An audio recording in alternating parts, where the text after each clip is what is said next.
Hey there, Shalini Mittal here from Tech Gatha, and this video we will see how to take input in Python.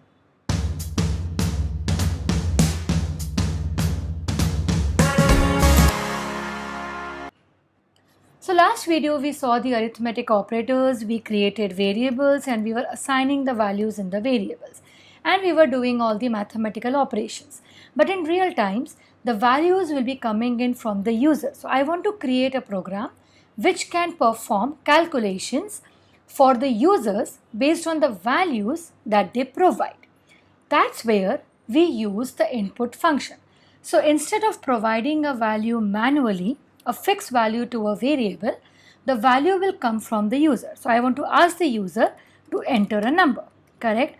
Now I'll say to enter a number and I want the user to input a number. So I will be saying input.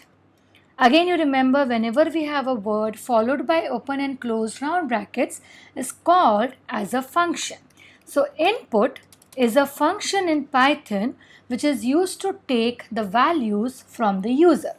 You remember data types. So we have all the data types. You can accept any type of values from the users. It can be integers, it can be float, it can be string, it can be boolean. Now, when I say enter a number and if I just say print and type of A, if I save this, so let me save this as input demo.py. And when I run this program, and if I enter a number 20, if you see it is string. If I run it again, and this time if I enter hello, it is string.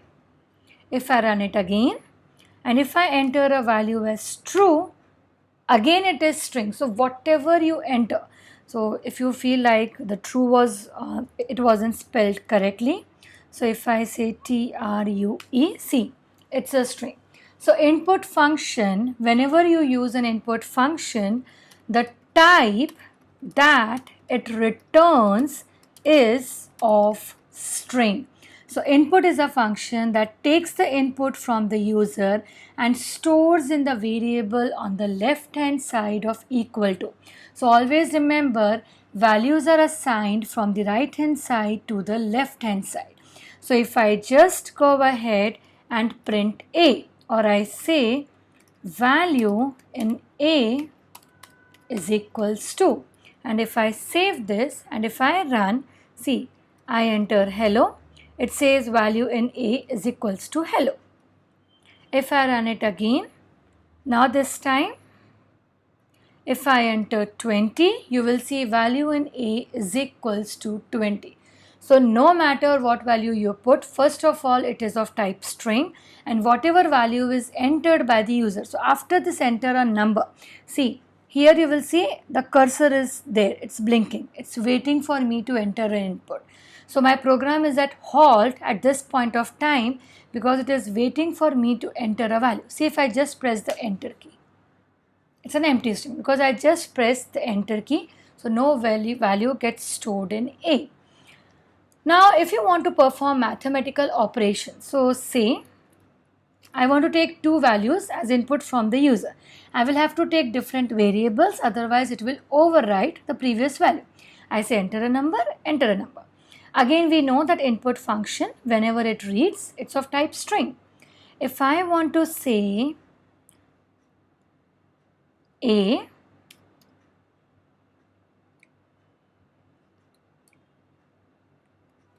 plus B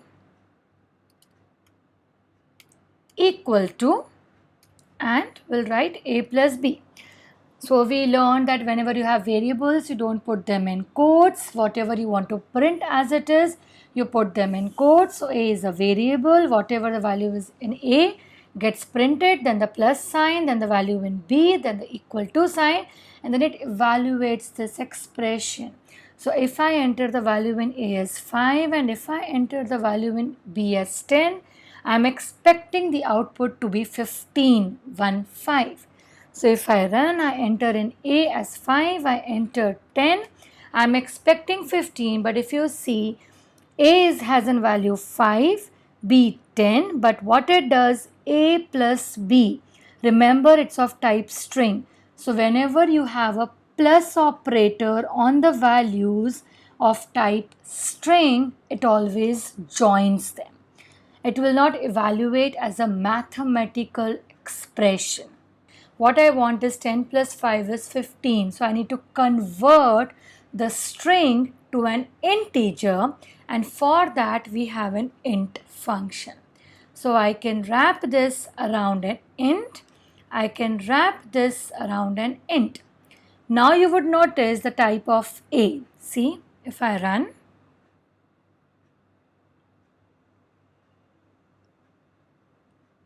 I enter 5, I enter 10. You would see now it is integer, and 5 plus 10 gives you 15. So we learned two functions: input function that helps you take the input from the user, int function that helps you convert the string to an int. So I can even do it this way. So I can say C is equals to int of, suppose I do this, and then the same statement, but this time I also have C.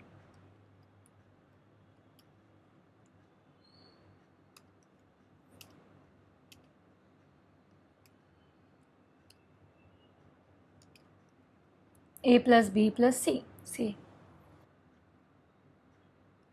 Enter number for A, 10.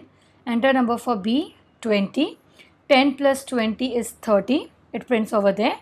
And for this one you would see 10 plus 20 plus 3, that is 33. If I don't convert this into an integer, and if I run it, it gives me an error because my A is integer, my B is integer, so it says unsupported type for plus, that is int and string.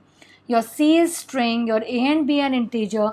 Please remember, you cannot use a plus operator on the values of different types. So then here you have to convert it to an integer if you want to add it with the integer value. So either you write int over here or you write int over here, totally your choice. So if I run it again, I enter number 10, I enter number 10, and now you would see 10 plus 10 plus 3, that is equals to 23. Now if suppose you want, say I run the program again, and now here I enter a value as 2.3. See, it gives me an error. Why? Because I am saying int.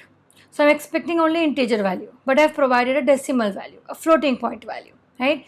This is a type of floating point. Then I cannot use int. Then you have another function called as float. So float is a function that converts a string to a decimal value. Int is a function that converts a string to an integer value. Type is a function that gives me the type of the value in a variable. So now if I run this and I enter 2.3, I enter 4. Now you would see the class is float. 2.3 plus 4 and 2.3 plus 4 plus 3 gives me the value.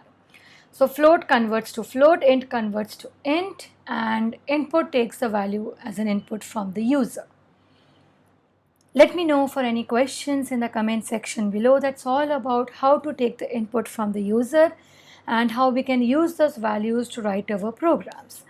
See you all in the next video. Till then, happy learning, take care, and bye-bye.